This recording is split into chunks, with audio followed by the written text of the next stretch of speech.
कृपया वीडियो को पूरा देखिएगा, अधूरे ज्ञान से कोई लाभ प्राप्त नहीं होगा। नमस्कार दोस्तों, जय श्री कृष्णा, जय महाकाल, जय हनुमान। मित्रों, स्वागत है आप सभी का एक बार फिर से हमारे YouTube चैनल एस्ट्रो सच पर। मित्रों, अगर आप भी अपने जीवन में कुछ नया सीखने की चाह रखते हो तो चैनल को सब्सक्राइब कर ले। हिंदू धर्म में हर माह की आखिरी तिथि पूर्णिमा तिथि होती है। ज्येष्ठ माह की पूर्णिमा तिथि 3 जून को मनाई जाएगी। इस दिन स्नान दान का खास महत्व होता है। ज्योतिष शास्त्र के अनुसार पूर्णिमा के दिन पूजा, जप, तप और दान आदि किया जाता है। बता दें कि शास्त्रों के अनुसार हर माह की चतुर्दशी तिथि के अगले दिन पूर्णिमा तिथि होती है। बता दें कि इस बार ज्येष्ठ माह की पूर्णिमा व्रत 3 जून को रखा जाएगा और 4 जून को स्नान दान और ध्यान किया जाएगा। धार्मिक मान्यता के अनुसार ज्येष्ठ पूर्णिमा के दिन जगत के पालनहार भगवान विष्णु और मां लक्ष्मी की पूजा उपासना का दिन है। इस दिन विधि विधान के साथ पूजा अर्चना करने से सभी सुखों की प्राप्ति होती है। इतना ही नहीं, इस दिन कुछ विशेष उपायों के बारे में भी बताया गया है। अगर आप भी आर्थिक तंगी से परेशान हैं तो ज्येष्ठ पूर्णिमा के दिन 3 चीजें खरीद कर जरूर घर ले आएं। दोस्तों, आपको यह एक बात तो अच्छे से पता होगी कि इंसान अधूरे ज्ञान से अपने जीवन में कुछ बड़ा काम नहीं कर सकता है। इसलिए वीडियो को अंत तक देखें, तभी आपको इस वीडियो में बताई गई सभी जानकारी अच्छे से समझ में आएगी और आप उसका अच्छा उपयोग भी कर पाओगे। घर ले आए कछुआ। ज्येष्ठ पूर्णिमा के दिन जगत पालनहार भगवान विष्णु और मां लक्ष्मी की कृपा पाने के लिए घर पर कछुआ ले आए। कहते हैं कि कछुआ भगवान विष्णु का ही अवतार है। चिरकाल में समुद्र मंथन के दौरान भगवान विष्णु ने कछुआ अवतार लिया था। इस दिन घर पर कछुआ लाना बेहद शुभ माना गया है। इसे घर की उत्तर दिशा में स्थापित किया जाता है। इसे घर में रखने से सुख समृद्धि आती है और आर्थिक तंगी से छुटकारा मिलता है। घर ले आए मछली। अगर आप काफी लंबे समय से आर्थिक तंगी से जूझ रहे हैं या फिर पैसों की तंगी आपका पीछा नहीं छोड़ रही है तो ज्येष्ठ पूर्णिमा के दिन भर मछली ले आएं। इसके अलावा आप घर में लक्ष्मी की प्रतिमा या मूर्ति भी लगा सकते हैं। बता दें कि भगवान विष्णु को पहले 10 अवतारों में से पहला अवतार मत्स्य अवतार ही है। इसे भी घर की उत्तर दिशा में स्थापित करना चाहिए। हाथी की प्रतिमा। हिंदू धर्म में मां लक्ष्मी को प्रसन्न करने के लिए हाथी का पूजन भी किया जाता है। हाथी को धन का प्रतीक माना जाता है। कहते हैं कि हाथी की पूजा करने से मां लक्ष्मी और गणेश जी प्रसन्न होते हैं। हाथी की कृपा से घर में सुख समृद्धि की प्राप्ति होती है। अगर आप भी आर्थिक तंगी से परेशान हैं तो घर में हाथी की प्रतिमा ले आएं। इससे धन आगमन होता है। पूर्णिमा तिथि लक्ष्मी पूजा के लिए श्रेष्ठ मानी जाती है। इस दिन भक्त देवी मां को प्रसन्न करने के लिए उनकी विधिवत पूजा करते हैं और व्रत आदि भी रखते हैं। मान्यता है कि ऐसा करने से सुख सौभाग्य में वृद्धि होती है। लेकिन इस दिन पूजा पाठ और व्रत के अलावा अगर कुछ उपायों को भी किया जाए तो लक्ष्य कृपा से घर में खूब बरकत बनी रहती है और धन से जुड़ी समस्याएं हल हो जाती है। तो आज हम आपको पूर्णिमा पर किए जाने वाले उपाय बता रहे हैं। ज्येष्ठ पूर्णिमा पर करें ये उपाय। ज्येष्ठ पूर्णिमा का दिन माता लक्ष्मी को प्रसन्न करने के लिए उत्तम माना जाता है। ऐसे में इस दिन लक्ष्मी जी की प्रतिमा पर 11 कौड़ियां अर्पित कर हल्दी से तिलक करें। इसके बाद दूसरे दिन इन गोलियों को लाल वस्त्र में बांधकर घर में धन रखने वाली जगह पर रख दें।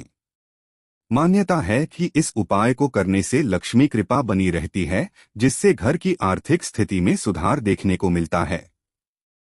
धार्मिक मान्यताओं के अनुसार पूर्णिमा के दिन पीपल के वृक्ष पर माता लक्ष्मी का वास होता है। ऐसे में इस दिन देवी मां को प्रसन्न करने के लिए सुबह उठकर स्नान आदि करके पीपल के पेड़ में कुछ मीठा चढ़ाकर जल अर्पित करें।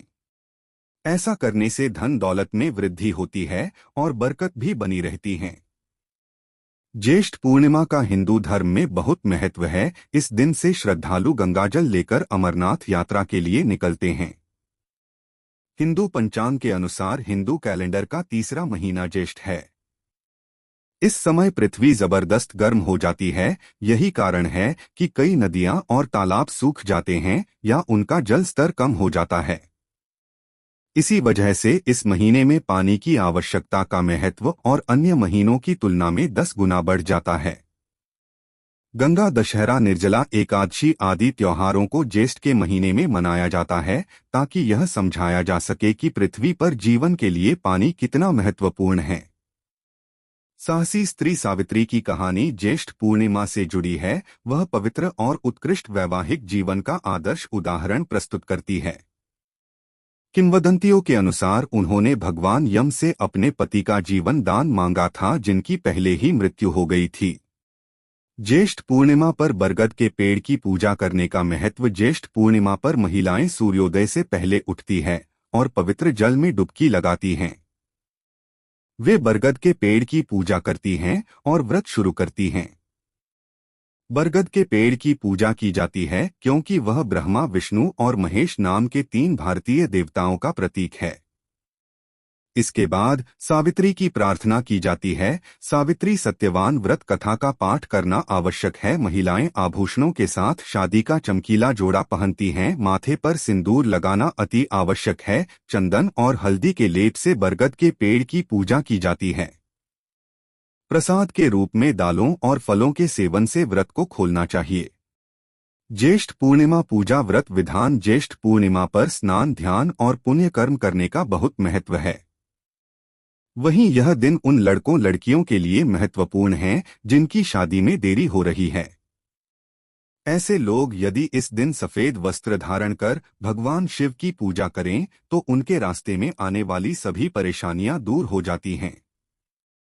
ज्योतिषियों के अनुसार कुछ खास उपायों से लोग इस शुभ दिन का लाभ उठा सकते। इस विशेष दिन पर देवी लक्ष्मी भगवान विष्णु के साथ पीपल के पेड़ पर निवास करती हैं।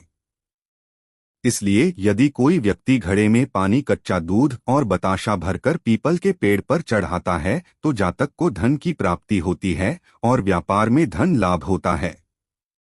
इस दिन दंपति को चंद्रदेव भगवान चंद्रमा को अर्घ्य देना चाहिए।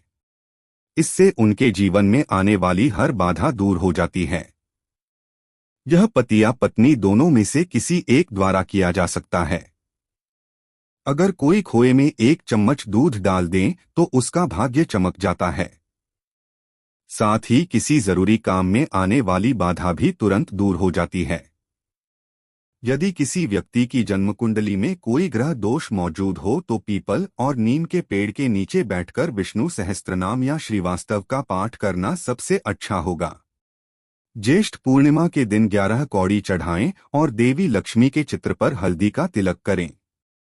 इसके बाद अगली सुबह इन्हें लाल कपड़े में लपेटकर अपनी तिजोरी में रख लें। ऐसा करने से आपकी आर्थिक स्थिति में सुधार होता है। गंगा की एक पौराणिक कहानी। ज्येष्ठ मास वह महीना भी है जिसमें राजा भागीरथ के प्रयासों के कारण पवित्र गंगा नदी ने पृथ्वी में प्रवेश किया था। ऐसे में यह दिन पवित्र आशीर्वाद का भी स्मरण है जो पृथ्वी को गंगा के माध्यम से प्राप्त हुआ था। ज्येष्ठ पूर्णिमा व्रत कथा। पौराणिक व्रत कथा के अनुसार ऐसा कहा जाता है कि सावित्री का पति अल्पायु था। एक दिन देवता ऋषि नारद सावित्री के पास आए और बोले कि तुम्हारा पति अल्पायु है, तुम दूसरे वर्ग की मांग करो। लेकिन सावित्री ने कहा, मैं एक हिंदू महिला हूं, मैं पति केवल एक बार चुनती हूं। उसी समय सत्यवान के सिर में अत्यधिक दर्द होने लगा। सावित्री ने वट वृक्ष के नीचे अपने पति का सिर अपनी गोद में रखा और उसे नीचे लेटा दिया। उसी समय सावित्री ने देखा कि यमराज कई यमदूतों के साथ पहुंचे। सत्यवान के जीव को दक्षिण की ओर ले जाने लगते हैं। यह देखकर सावित्री एक पल के लिए भी न रुकी और यमराज के पीछे चल दी। सावित्री की ओर देखते हुए यमराज ने कहा, है प्रिय स्त्री, पत्नी अपने पति का तब तक साथ देती है जब तक वह पृथ्वी पर होता है, तो यह सबसे अच्छा होगा यदि आप अभी वापस लौट जाएं। इस पर सावित्री ने जवाब दिया, मुझे अपने पति के साथ रहना है, वह जहां भी रहें।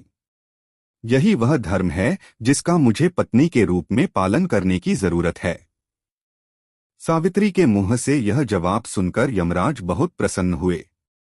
उन्होंने सावित्री से वर मांगने को कहा और बोले, मैं तुम्हें 3 वचन देता हूं। कहो कि आप कौन से 3 वर लेंगी। तब सावित्री ने अपनी सास की आंखों की रोशनी मांगी, ससुर के खोए हुए राज्य को वापस मांगा और पति सत्यवान के 100 पुत्रों की मां बनना मांगा। सावित्री के इन 3 वरदानों को सुनकर यमराज ने उसे आशीर्वाद दिया और कहा, तथागत सच हो जाएगा। सावित्री फिर से उसी पेड़ पर लौट आई जहां सत्यवान मृत अवस्था में पड़ा था। सत्यवान के मृत शरीर को फिर से प्राण आ जाते हैं। इस तरह व्रत के प्रभाव से सावित्री ने न केवल अपने पति को फिर से जीवित कर लिया, बल्कि अपने ससुर को भी खोया हुआ राज्य वापस दिलाया और सास को नेत्र ज्योति प्रदान करवाई।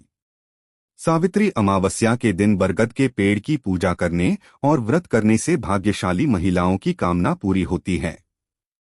इसी के साथ उनका सौभाग्य आखन रहता है। सावित्री के पति धर्म की कहानी का सार यह है कि कुंवारी या विवाहित महिलाएं अपने पति को सभी दुखों से दूर रख सकती हैं।